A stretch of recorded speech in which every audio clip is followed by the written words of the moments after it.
ARZ154 バーザムレジオン露獲仕様アドバンスオブゼータリブートバージョン。ティターンズ残党と合流した火星のジオン残党組織レジオンが運用する仕様。主にアリス親衛隊に次ぐエリート部隊であるアリス特務部隊に配備される。レジオン建国の象徴であるガンダム TR6 と系譜の近い本機に登場することはレジオンの兵士にとって名誉なこととされる。本来の乾燥能力を生かし、フルドト2やグランユニット、アクアユニットといった TR 系各種強化パーツを装着して運用され、グリプス戦役後に開発されたジオンマーズの次世代型モビルスーツを圧倒するほどの活躍を見せている。というわけで皆さんどうもお疲れ様です。プラシキです。本日はアドバンスオブゼータリブートガンダムインレクロウサギの見た夢よりバーザムレジオン露獲仕様をレビューしていきたいと思います。2021年7月発売、プレミアムバンダイ限定で販売価格は2420円となっています。今月はこちらのガンダム TR6 バーザム2が到着予定なので、そちらに合わせて予習の意味で作ってみました。それでは早速内容物チェックに行きましょう。内袋が1つ、2つ、3つ、4つ、5つ。そしてこちらのバーザム露獲仕様のランナーはこのようなご覧の通りのランナー数となっています。通常の HG といった感じのランナー数でしょうか。さあ、それではランナーを見ていきたいと思います。今回のバーザムレジオン露獲仕様ですが、すべて新規のランナーとなっています。パーツなんですが、このような感じのランナー構成になっていますね。プラスチックの素材なんですが、少し最新のキットに近い素材が使われているような感じですね。最近のフリーダムシリーズなんかと同じような感じのプラスチックの素材になっています。このような感じのパーツ構成ですね。そしてこちらの外装パーツ関係は赤というよりも少し朱色に近いような感じの色をしています。このようなパーツ構成になっています。そしてこちらが物合い部分のクリアパーツ、ビームサーベルが2本、そしてホイールシール、そしてマーキングシールが付属をしています。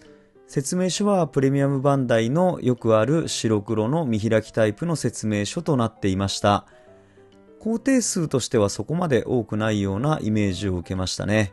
このような感じとなっています。そして今回は新規造形パーツのため余剰パーツは出ないようになっていました。さあ、それでは胴体部パーツから組み立てていきたいと思います。こちらのバーザムですが、2021年発売のキットということもあって、ポリキャップレスのキットとなっています。組み立て自体は非常に簡単な組み立てとなっていました。結構パーツがサクサクとはまっていく感じですね。胴体部に関しては結構色分けなどもしっかりとされているんじゃないでしょうか。このような感じの胴体部分となっています。腰部と胴体部が同じような感じですね。合わせ目に関しては基本的には出ない、もしくは段落ちモールドといった感じになっていました。そして胸部パーツとはボールジョイントのため結構可動域ありますね。そしてこのシリンダーの部分はこのように伸縮するギミックが搭載をされているという感じの作りとなっています。この後ろのバインダーのようなものも動きますね。続いて頭部パーツ。このような感じで組み立てていきますが、シンプルな作りですね。クリアパーツは緑となっています。合わせ目に関してはこちらも出ないような作りとなっていますね。シンプルなんですが造形しっかりしているんじゃないでしょうか。このクリアパーツがいい味出してます。続いて腕部パーツ見ていきたいと思います。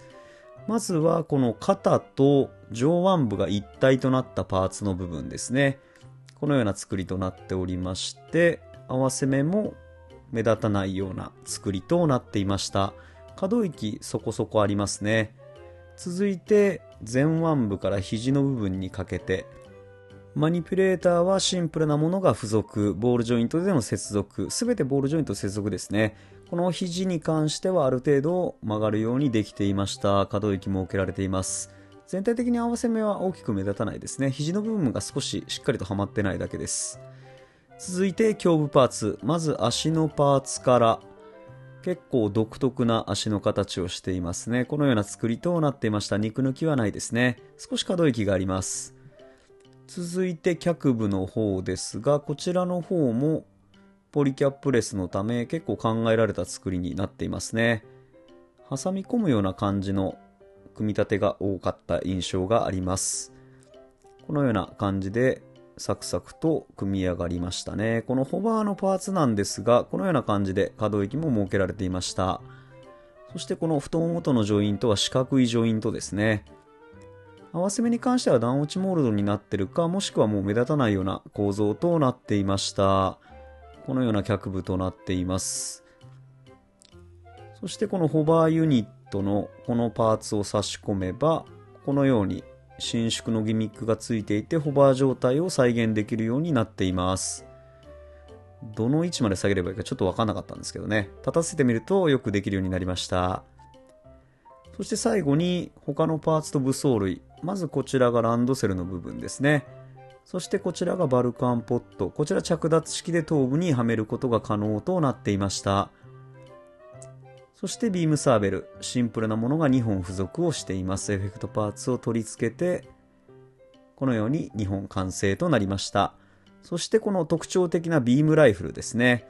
このパーツも合わせ目があまり出ないような作りとはなっているんですが、少し段落ちモールド化しているようなところはあるんですが、極力目立たない作りとなっていました。このような感じのビームライフル、独特な形をしていますよね。さあ、それではパーツすべて揃いましたので、取り付けと可動域見ていきたいと思います。脚部は軸でのジョイントとなっていました。このような下半身となっています。結構この内側が曲がるようになっているので、可動域まずまずといったところでしょうか。スカート類干渉するものがないので前後は結構動きますね。そして先ほども紹介したこのホバーユニットの部分。ここを外せば膝部分は結構曲がりますが、つけた状態だと曲がらないですね。可動域あまりないです。そして足首もほぼ動かないですね。このくらいまで動かせるかなといった感じとなっていました。つま先はこのように曲げることができるようになっていますが、かかとは動きません。そして上半身。腕部はボールジョイントでの接続。可動域に関しては水平域まで結構上がりますね。このように肩の関節の部分が二重に曲がるようになっている部分があるので、結構前に出す動作は得意です。このような感じですね。肩がパーツ2つに分かれているので結構動きます。そしてランドセルの部分なんですが、ボールジョイントで接続するタイプ。なので、このように可動が上下に結構大きく動くようにできています。そして頭部もボールジョイントでの接続。このような感じの出来となりました。頭部、左右振る動作結構得意ですね。前後はあまり動かないようになっていました。このような感じのバーザム本体となっています。胴体部分に関しては、先ほど説明したみたいに結構動くので、範囲は広いですね。胸部がボールジョイントのため、ある程度このように稼働するようにできていました。腰もこのように回りますね。さあ、それではバーザムレジオン露覚仕様完成となります。さあ、そしてバーザムのアドバンスオブゼータリブートバージョンとの比較をしてみたいと思います。基本的な作りはほとんど同じとなっていました。後ろ姿もこのような感じとなっていますね。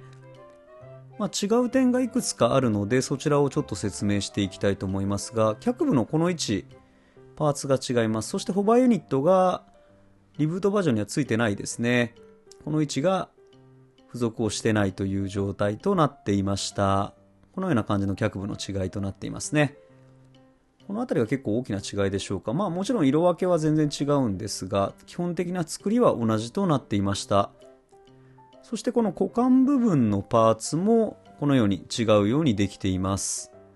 そして頭部に関しては、物合い、この部分がクリアレンズの色が違いますね。もちろん頭部の色が違うのであれなんですが、印象が結構変わります。そしてビームライフルなんですが、こちら赤いパーツがついている方がアドバンスオブゼータのリブート版ですね。そしてビームライフルは同じ作り、色違い。そして付属のシールの種類が違いますね。色分けが若干違うので、その分が違うようになっていました。さあ、バーザムのレジオン露覚仕様完成しました。どうでしょうか？この素組みで作った状態のこの見た目。このような感じ。赤いパーツが結構いい感じに生えてますよね。この足部分から上半身にかけての作りも結構合わせ目もなくしっかりと作られている機体じゃないでしょうか。結構この色、赤と黒と白、そして頭部のこの黄色、オレンジというんですかね、この部分のパーツのコントラストが結構いい感じに仕上がっているんじゃないかと思います。結構かっこいいですよね、やっぱりバーザム。少しポージングしてみましょう。まずビームサーベルを持たせてみます。ビームサーベルしっかり保持力ありました。そしてこのように肩の部分の上腕部にビームライフルをはめることができます。そしてこちらがホバー状態、展開した状態ですね。さすが火星を走るようといった感じでしょうか。そしてリブートバージョンとの並べた比較ですね。このような感じで色が全然違うような感じなんですが、作りが同じため基本的な身長などは変わらないようになっています。この紺色というか黄色と黒のコントラスト、こちらもなかなか捨てがたいといった感じでしょうか。さあ、スグミのバーザム露覚仕様をレビューしていきましたが、皆さんこのスグミのバーザム、この見た目どういう感想を持たれたでしょうか。それではエンディングいきたいと思います。今回 HGUC144 分の1バーザムレジオン露覚仕様アドバンスオブゼータリブートバージョンを素組みした感想ですが、新規造形でポリキャップレスのキットとなっており、組み立てしやすいキットになっていました。色分けに関してもほとんどが成型色で再現されているので、素組みで組み立てるだけでも結構いい感じの見た目になります。可動域に関しても腕部周りがよく動くのでポージングの幅が広がりますね。脚部に関してもホバーユニットの干渉を除けばよく動く方かと思います。赤いカラーリングも新鮮ですが、脚部に装着されたホバーユニットなどノーマル版のバーザムにはない装備もあり、プレイバリューの高いキットになっているのではないでしょうか。それでは今回はこの辺で。初めての方もいつも見てくれている方もご視聴ありがとうございました。よかったらグッドボタン、チャンネル登録などしてもらえるととても嬉しいです。それではまた次の動画でお会いしましょう。